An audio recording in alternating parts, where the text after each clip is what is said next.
YouTube. Welcome back to the channel, and welcome back to Connecting with Creators.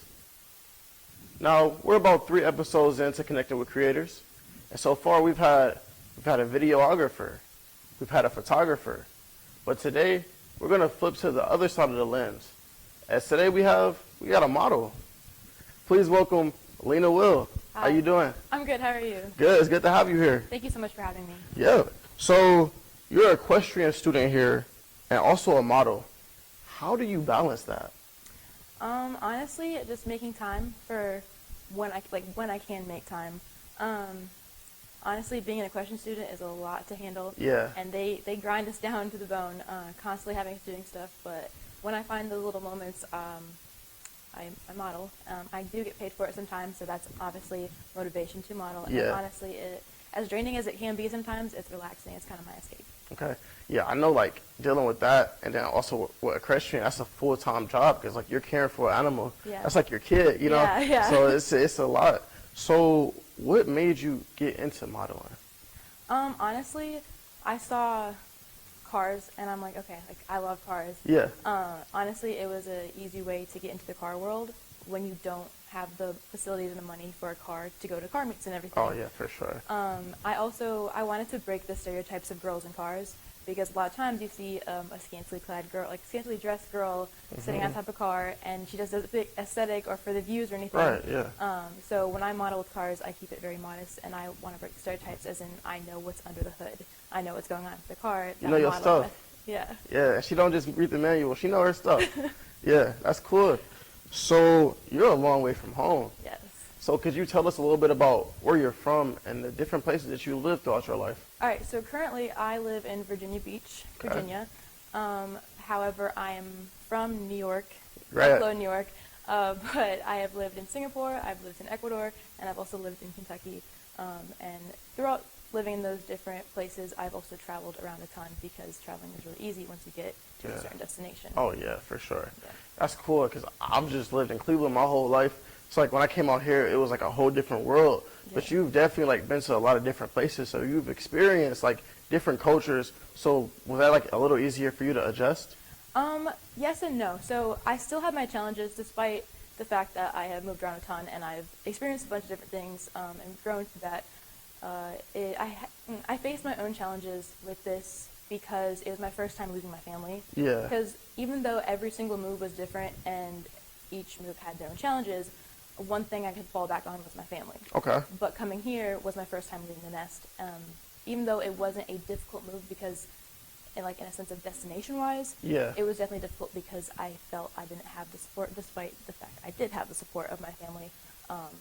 It was just kind of hard stepping out of the nest alone. Yeah, it's always that first step. I feel like no matter, even if you're like from the town that you go to school in, just being in that environment where like you're an adult now, you're gonna have to make adult decisions, and like depending on the decisions you make, you're gonna have to face adult consequences. Yeah. So that's definitely something I feel like all like students and just like all people have to face at some point in time. But I think that's definitely interesting, like given your background. Yeah. So my next question is, how would you say that like moving from like place to place throughout your childhood really like kind of like affected the person who you are? Personally, I feel like it's really, really helped me grow into the person I am. Okay. Because from a young age, I was experiencing poverty and third world cultures. So I moved away from New York when I was just 3 years old.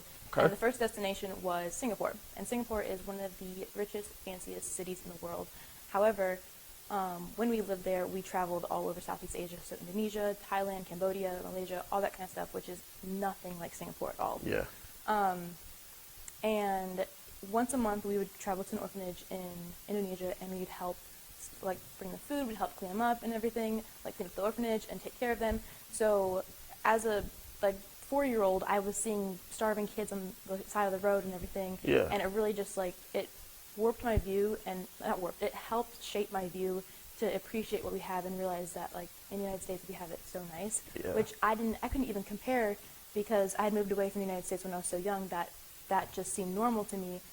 But when coming to the United States, I realized, how nice we have it here, and I really feel it's helped me, see things from a different perspective. Okay, so you definitely think it helps you, with gratitude and just being a grateful yeah. person. Yeah, and I definitely think it's helped with my maturity as I've grown up. Yeah, definitely. I know, like, we're like, in our probably like what 18, 19, 20? 19, yeah. Yeah, 19, and I'm in my early 20s, and like the world is like really at our fingertips. But it's good to like step back and like really like appreciate everything that we have. Yeah.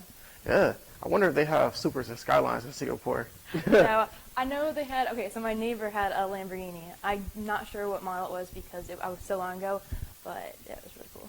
All right. So we're gonna take a quick commercial break. During the break, I'm gonna ask her if I can borrow her neighbor's Lamborghini. But we'll be back in just a few seconds.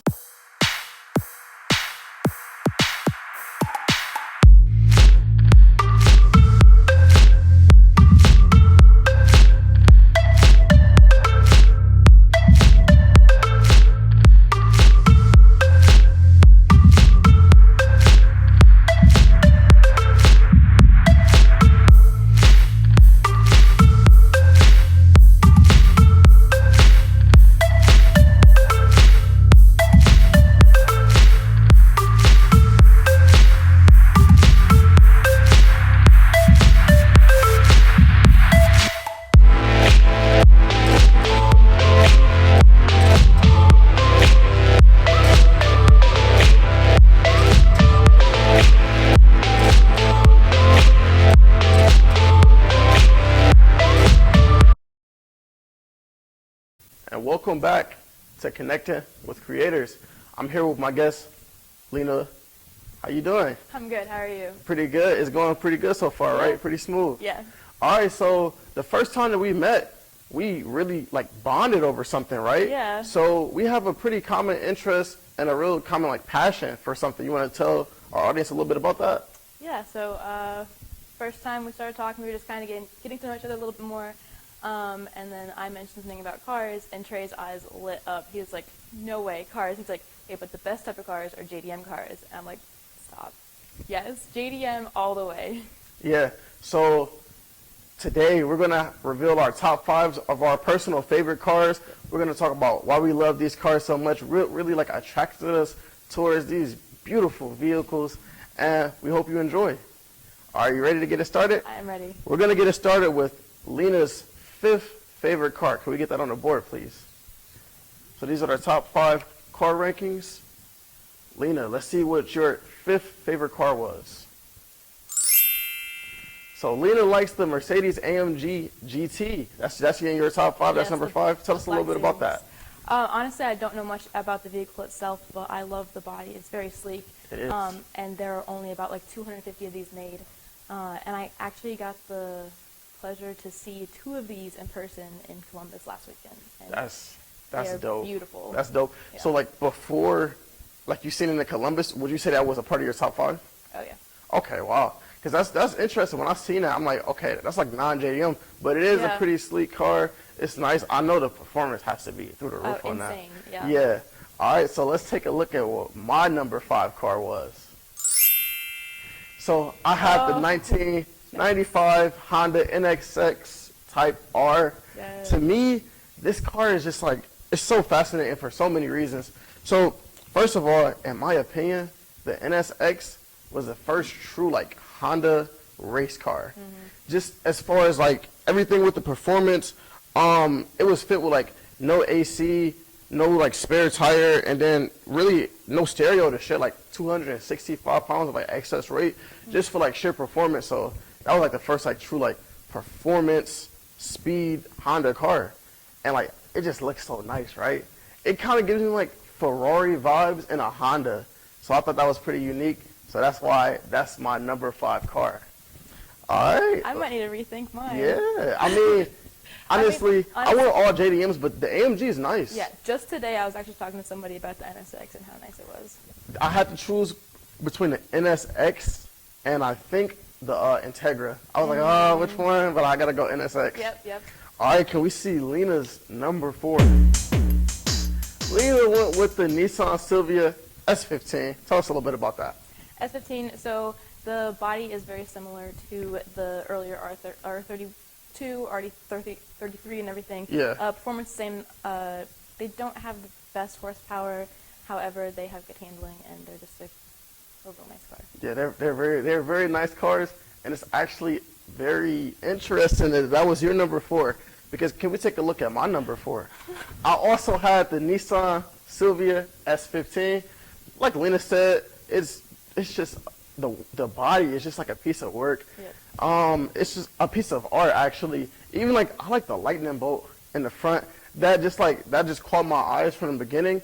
Like you said, like the performance isn't like the greatest when you compare it to like other Nissans, like obviously the Skyline and the GTR, but it's an overall upgrade from its previous variants, the S13. S14 too. And yeah, so it just really stepped up when it comes to that. To me, it gives me Tokyo Drift vibes because it was featured in the greatest Fast and Furious movie, Fast and Furious Tokyo Drift. Yep. It had the S15, aka the Mona Lisa.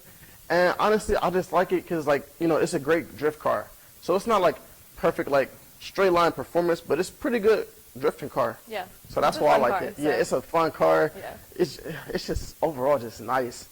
All right. So are you ready to reveal your top 3? I am. Let's get number 3 on the board. The Mark IV Toyota Supra. Tell us why you like this car so much and why it's number 3. It is honestly just a classic.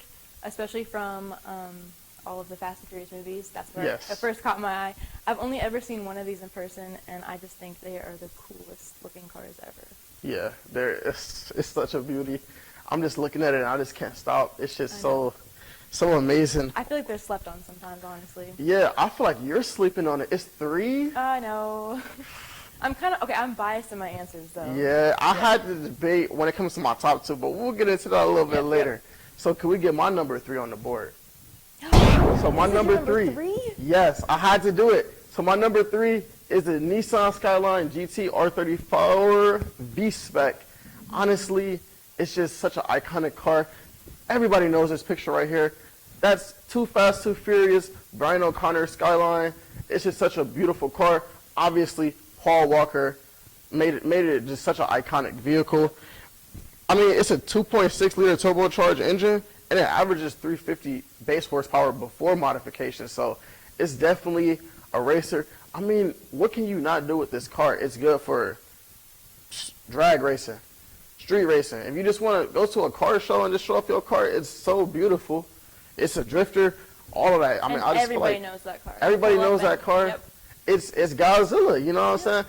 I got on the R35 t-shirt, but it's definitely up there for me. That blue, I feel like blue is like really like the best color for it. Yeah, we know Paul Walker really like made that such an iconic car. So that's why it's on my number 3. Okay. Can we see Lena's number 2? Mazda RX-7. Mazda finally getting a little bit of love. RX-7. I feel like this is probably like one of the few Mazdas that really like put it like Mazda on the list as far as like JDMs. Yeah. So tell us a little bit about this car. Why you like it so much? I love this car honestly for the sleek body and got great handling. Again, horsepower not the best in it. However, I feel like it's just a great car to race. Yeah, it's definitely a great looking car. Performance is sleek. It's nice and light. Yep. Something similar that I like as like the NSX. Mm-hmm. Me personally, my legs may be a little bit too long to fit inside that car. But it's pretty nice. And, like, I like the Rocket Bunny kit with it. Yes. I really like the Rocket Bunny kit with it. I feel like that kit, when you put that on there, it definitely makes it a top 5 car. So I agree. See, my favorite kit on it is the Veal Slide. The Veal Slide. I might have to do some research on that, look it up. The Veal Slide is the one that was in one of the Fast and Furious movies. Yeah. So this was in the original Fast and Furious. This was Dom Toretto's car. So, you know what I'm saying? It got a little bit of history behind it. Could we see my number 2? This is controversial. Let's get my number 2 on the board. So I went. This is number 2? Yes, it's number 2. I had to. So I went with the Nissan GT R35. Even though I'm wearing the shirt, I gave it its respect. I had to put it on too. My favorite, honestly, before I even get into like everything I like about it, my favorite kit used to be the Ben Sopra, but now it definitely has to be the Boris Kamikaze. Okay. That kit, it's in that picture right there on the right with the red one. Mm-hmm. That's such a sleek kit. I seen this car in person one time, and I just thought like, wow, I gotta grind so I can like get that. My thing is like, it's such an iconic car because it comes from the Skyline family. Yeah. So if you're going to try to upgrade from an R34, you got to go big. And Nissan definitely went big with this one. I love it. My thing is, it's just like, it's such a beauty to look at. Its performance is up there. It's the most powerful Nissan engine ever. 3.8 liter V6 base. RB26. Huh? The RB26. Oh yeah. It's so many different like names and like terms and stuff like that. The horsepower is up there. Like it's around like 473 base horsepower. Yeah. And that's before mods. This car, like, so many people love this car for so many different reasons. It's another car that does everything, like performance, straight line speed, drifting, all that stuff. And it's just so beautiful. I can't stop looking at it. I know if I keep on looking at it, I'm gonna keep on talking about it. So we got to get into Lena's number one. So, of course, my number one is the R35. Everything that he said is all true, and reason why I love it as well. My favorite kit is the Liberty Walk kit. Oh, so nice. It's a wide body kit. These babies start at probably 60, 70K. So as you can tell, I have very expensive taste. And after modifications, upwards of 150K, depending on which one you get. Like they have the Nismo model, which starts at like 120K. Yeah. And they actually just discontinued the R35, which is very sad, but there's talks of the R36 coming out. Yeah. However, that could be hybrid or electric, which makes me sad. See, the thing about all the cars that we just named, they're all, besides the AMG, they're all JDMs. Yep. And most of these cars, now the R35 is now discontinued. Yeah. So all the cars that we talked about besides the AMG are discontinued. So like the Toyota Supras, the RX-7s, the NSX, all like R34s, all these cars, they're like become relics. They're relics, so they're so much more expensive. So the thing is, like, the GTR is an expensive car, but like if you're gonna buy an expensive car, I'd rather buy like a 2013, 2014, 2015 R35 than like pay for like a 1998 Skyline and pay 200K for it and minimum. Then it already comes with like 500,000 miles on it, and then you gotta deal with all of that. And all the maintenance and everything. All of the maintenance. And all the maintenance, like everything new has to be shipped in from Japan itself. Everything, so transmission goes, it takes a minimum 8 months for it to come in. Oh yeah, don't blow a transmission on one of these. You might as well just be done. All right, I'm ready for this. My number one is the Toyota Supra 1998 Mark IV 2JZ twin turbo. Okay, let's explain this. As a kid, my favorite movie was Fast and the Furious, and I feel that it's a very great movie. Now, when they start driving cars out of planes and stuff like that over the past like 5-6 years, that's garbage. Fast and the Furious 1, 2, and Tokyo Drift are the ones you need to watch. After that, just stop watching. Just stop watching, yep. Yeah, but I feel that in every kid's life, there comes a moment where a boy really learns what's important. Cars. So my favorite car was this right here. When I watched this movie, Fast and the Furious, and I seen Brian O'Connor and Toretto and his whole crew, and they built up the Toyota Supra from scratch. He said he wanted a 10-second car. They built it up, and I seen this beauty. I just couldn't take my eyes off it ever since. It was a close tie between the GTR 35 and the Supra, because like if I had to choose right now which one I'd rather have, I'd rather have an R35. But this car is really what got me passionate about cars, really what made me become a car enthusiast and like really like develop my love for it. Me, I like the all white 1998. It just looks so smooth to me. All the kits and everything, they all look good, but just all white Toyota Supra Mark IV, you got me right there. Honestly, it's funny that you say that this is the car that got you into the car world, because the R35 is what got me into the car world. I saw it and I was like, I have to have that. And after seeing it, I was like, I need to start learning more about cars. So you kind of went like the reverse way. Like you kind of like went like more modern. You're like, oh, okay. So this is the R35. So what's the R34? Then you seen that. Then you seen the 33, the 32. Yep. Then you went over to Toyota, and then you seen the Supra, and then you went over to Mazda. You seen all that, and then you just like developed it since then, huh? Yep. And then I've branched out to other companies as well besides JDM. American Muscle really does not interest me. I can appreciate the classics from American Muscle, but JDM has my heart. I actually like in the beginning phases, I liked American Muscles. I just like I had a my father had a Grand Prix forgot what year. He had a Grand Prix. He also had like a Firebird. So I was like, it's like the American muscles. But then I just see this beautiful orange car right here when I was watching Fast and Furious as like a 3 or 4 year old kid, and it just took my heart ever since then, and I haven't come back. So that's our top 5s. Hope you enjoyed it. This was so fun. This was a lot of fun. Just talking about cars with somebody like that, it's just my passion. Yeah. So I definitely hope that you enjoyed your episode on Connecting with Creators. I did. Thank you so much for having me tonight. I had a great time talking to you. So the final question, which you would be, because you're 19 years old, so you already got it, and you seem like you have a very great mindset. So what would you say are your career aspirations? Honestly, I would love to become a strong businesswoman in the car world. I feel like there's not enough women in the car industry, or at least not enough women represented how I feel we should be represented. Okay. I mean, you definitely can make your name in the car world. You know about horsepower and you know about horses. So you got it going from there. Yep. All right, guys, thank you for watching today's episode of Connecting with Creators. Please make sure you like, comment, and subscribe. We will be back next Saturday. And remember, get 1% better every single day. Thank you.